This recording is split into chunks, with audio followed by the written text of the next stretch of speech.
में आज की क्लास में हम बात करेंगे एमनियोटिक फ्लूइड के बारे में, जिसे हम लिक्विड एमनियाई भी बोलते हैं। तो जो हमारा अभी तक हमने क्या देखा है, प्लेसेंटा देखा है, अम्बिलिकल कॉर्ड देखा, वो हमने देखा है कि फीटस के साथ अम्बिलिकल कॉर्ड अटैच होती है, साथ में प्लेसेंटा होता है। इसी को सराउंड करके कौन रखता है, एमनियोटिक फ्लूइड रखता है। तो हमने देखा था कि यूट्रस पे दो मेम्ब्रेनस स्ट्रक्चर है, जो हमने कहा था अंदर वाला एमनियन, बाहर वाला कोरियन। उसी के अंदर भरा होता है क्या, ये फ्लूइड, इसको बोलते हैं amniotic fluid. Foetus found within the amniotic membrane. Amniotic membrane का मतलब एमनियन और कैरियन, इसके बीच दैट सराउंड द फीटस, जो कि क्या करते हैं, फीटस को सराउंड करती है। उसके अंदर क्या पाया जाता है, एक फ्लूइड मिलता है जिसे हम एमनियोटिक फ्लूइड बोलते हैं। और जो बच्ची बेबी होता है वो इसमें क्या कर रहा होता है, फ्लोट कर रहा होता है। फॉर्मेशन कहाँ कहाँ होता है, तो मैटरनल साइड और फीटल साइड दोनों के दोनों क्या करते हैं, एमनियोटिक फ्लूइड को बनाने का काम करते हैं।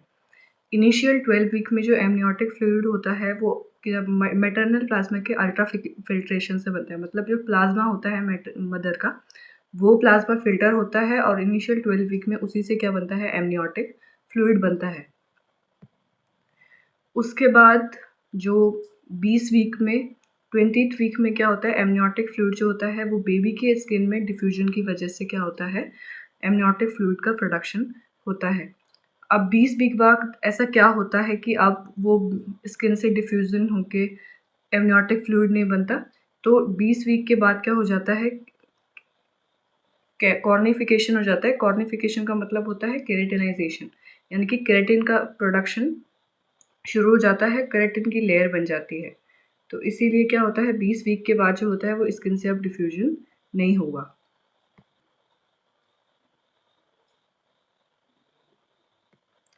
अब पूछा जाए कि कौन जो होता है वो एमनियोटिक फ्लूइड का ज़्यादा से ज़्यादा हिस्सा, मैक्सिमम पार्ट क्या होता है, तो इसका जवाब होगा फीटल यूरिन। फीटल यूरिन जो होता है वो कंट्रीब्यूट करता है किसको, एमनियोटिक फ्लूइड को। कुछ मात्रा में क्या होता है, प्लेसेंटा में भी डिफ्यूजन होता है और एमनियोटिक फ्लूइड का प्रोडक्शन होता है। अम्बिलिकल कॉर्ड में भी क्या होता है, डिफ्यूजन होता है, जिसकी वजह से क्या होता है, कुछ मात्रा में क्या होता है, एमनियोटिक फ्लूइड बनता है। और जो फीटल लंग सिक्रीशन होते हैं वो भी क्या करते हैं, एमनियोटिक फ्लूइड के पोर्शन को कवर करते हैं। फीटस जो होता है वो स्वेलो करता है 200 से 250 ml एमनियोटिक फ्लूइड को पर डे के हिसाब से वो 200 से 250 ml एमनियोटिक फ्लूइड को क्या करता है, खुद ही स्वेलो भी करता है। पीएच जो होता है वो एमनियोटिक फ्लूइड का होता है 7.2 टू 7.8, और एक ऑप्शन पूछा जाए तो 7.2 एल्कलाइन होता है नेचर में। स्पेसिफिक ग्रेविटी होती है 1, एक ऑप्शन में पूछा जाए तो 1.010, और रेंज पूछी जाए तो 1.008 टू 1.010। ऑस्मोलैरिटी होती है 250 टू 260 मिली ऑस्मोल पर लीटर, ये होती है। अब जो होता है, ये जो एमनियोटिक फ्लूइड होता है ये हर 3 घंटे में बनता रहता है और चेंज होता रहता है। तो इसे क्या बोलेंगे, exchange of complete amniotic fluid every 3 hour. हर 3 घंटे में क्या होता रहता है, जो एमनियोटिक फ्लूइड है उसका प्रोडक्शन होता रहता है और वो बदलता रहता है। कलर की बात करें तो नॉर्मल कलर जो होता है वो कलरलेस होता है। जब टर्म प्रेगनेंसी हो जाती है तब इस समय कैसा होता है, स्ट्रॉ कलर का होता है। क्यों होता है, क्योंकि उसमें लेनुगो प्रेजेंट होता है। वर्निक्स कैसियोसा जो वाइट कलर का चीज़ी सब्सटेंस होता है वो उसमें प्रेजेंट होता है। फीटल की जो एपिथेलियल सेल होती हैं वो उसमें प्रेजेंट होता है। लेनुगो का मतलब होता है जो थिन फाइन हेयर होते हैं बेबी पे, उसको हम लेनुगो बोलते हैं। अब क्या है, अमाउंट है, तो 10th वीक पर होता है 20 टू 25 ml एमनियोटिक फ्लूइड का अमाउंट। 12 वीक पर होता है 50 ml। 20 वीक पर होता है 200 ml। 36 to 38 वीक पे होता है 800 टू 1000 ml।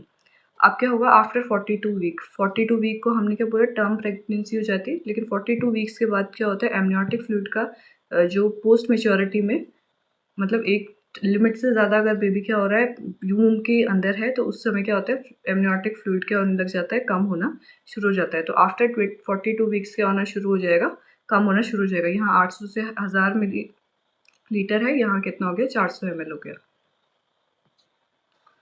एमनियोटिक फ्लूइड जो होता है उसका कलर हमें काफ़ी चीज़ें बताता है। अगर जो एमनियोटिक फ्लूइड का कलर आपको ग्रीन देखने को मिले, इसका मतलब क्या है, बच्चा क्या था, फीटल डिस्ट्रेस में था, उसको हाइपॉक्सिया हो रहा था, कोई मार्क्ड हाइपॉक्सिया था जिसकी वजह से उसने क्या कर दिया है, मेकोनियम को मेकोनियम किस में आ चुका है, मेकोनियम पास कर दिया है। मेकोनियम क्या होता है, फर्स्ट टूल होता है, तो वो क्या कर दिया है, पास कर दिया है एमनियोटिक फ्लूइड के अंदर। अगर गोल्डन येलो कलर का हमें एमनियोटिक फ्लूइड देखने को मिले तो ये किस वजह से दिखता है, RH इनकॉम्पैटिबिलिटी में दिखता है। ग्रीन येलो कलर जो दिखता है वो बिलरूबिन की वजह से दिखता है। बिलरूबिन कब ज़्यादा प्रोडक्शन होता है, जब क्या होती है, हमारी RBC का ब्रेकडाउन ज़्यादा होता है। RBC का ब्रेकडाउन कब हो सकता है, जब क्या हो, अब मदर जो हो RH नेगेटिव हो और बच्चा जो हो RH पॉजिटिव हो, उस समय क्या होती है, RH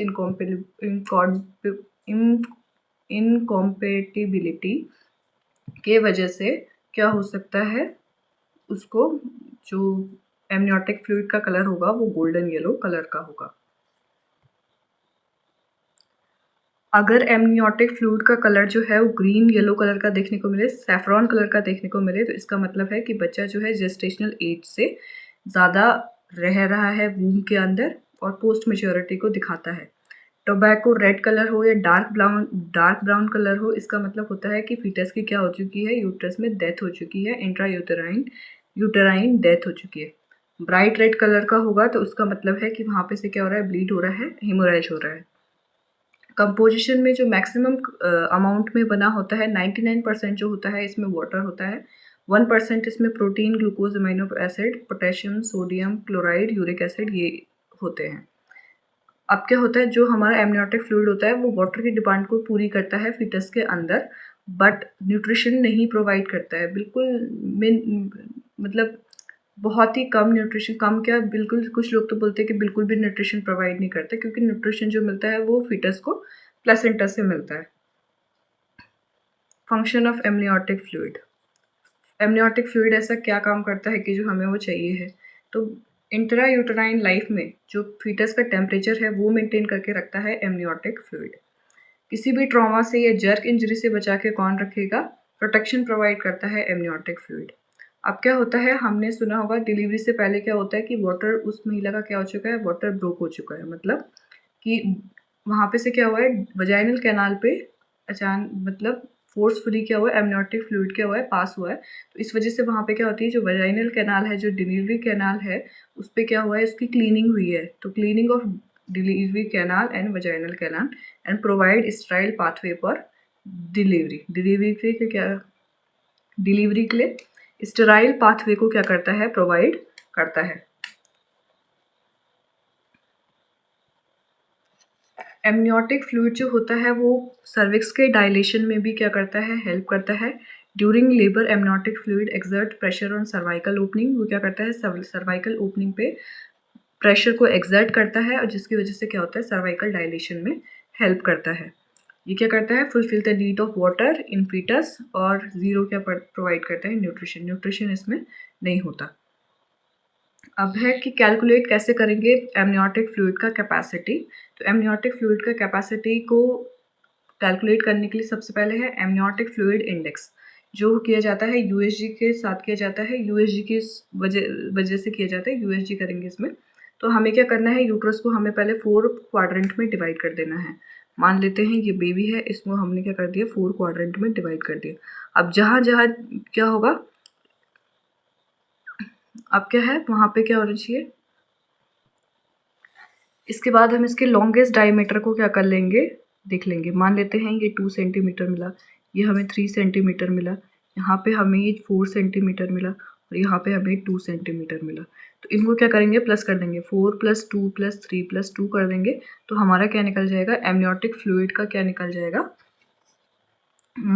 कैपेसिटी निकल जाएगा। वही यहाँ पे लिखा है, each quadrant longest vertical diameter is measured, जो सबसे लॉन्गेस्ट वर्टिकल डायमीटर होगा वो उसको मेजर करना है और सारी लेंथ को क्या कर देंगे, उसके बाद ऐड कर देंगे। तो नॉर्मल जो AFI होता है वो होता है 5 सेंटीमीटर टू 25 सेंटीमीटर। अगर 5 सेंटीमीटर से कम होता है तो इसे हम बोलते हैं, उस कंडीशन में होता है ओलिगोहाइड्रोमिनियोस में। अगर 25 सेंटीमीटर से ज़्यादा है तो वो होता है पॉलीहाइड्रोमिनियोस में। दूसरा जो है कैपेसिटी निकालने के लिए, वो है सिंगल डीपेस्ट पॉकेट। इसमें भी क्या करना है, हमें एक क्वाड्रेंट को सिलेक्ट करना है। उसमें हमने 4 क्वाड्रेंट बनाए थे, मान लेते हैं ये यूट्रस है। हमें क्या करना है, और ये बच्चा है मान लेते हैं। अब बच्चे जो है वो इस क्वाड्रेंट में 4 क्वाड्रेंट में डिवाइड किया, इस क्वाड्रेंट में लग रहा है हमें कि एमनियोटिक फ्लूइड अल्ट्रासाउंड में ज़्यादा है। तो हम क्या करेंगे, और इसमें अम्बिलिकल कॉर्ड इससे पास नहीं होनी चाहिए। क्या कंडीशन है कि यहाँ पे एमनियोटिक फ्लूइड जो है वो ज़्यादा होना चाहिए है, और साथ में एमनियोटिक फ्लूइड इस क्वाड्रेंट से पास नहीं होनी चाहिए। तो मान लेते हैं एमनियोटिक फ्लूइड इस वाले क्वाड्रेंट से जा रही है, तो ये वाला जो क्वाड्रेंट है इसको क्या करना है, पॉकेट की लेंथ को जो है हमें मेज़र करना है, और उसकी वजह से हमारा क्या निकल आएगा, जो एमनियोटिक फ्लूइड का कैपेसिटी है वो निकल आएगा। नॉर्मल रीडिंग जो होती है वो 2 to 8 सेंटीमीटर होती है।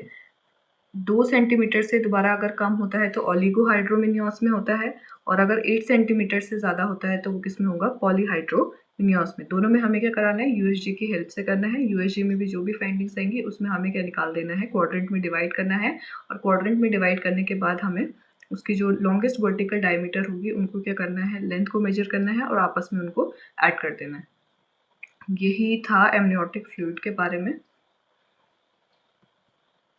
आई होप आपको ये वीडियो समझ में आया हो। वीडियो में बने रहने के लिए धन्यवाद।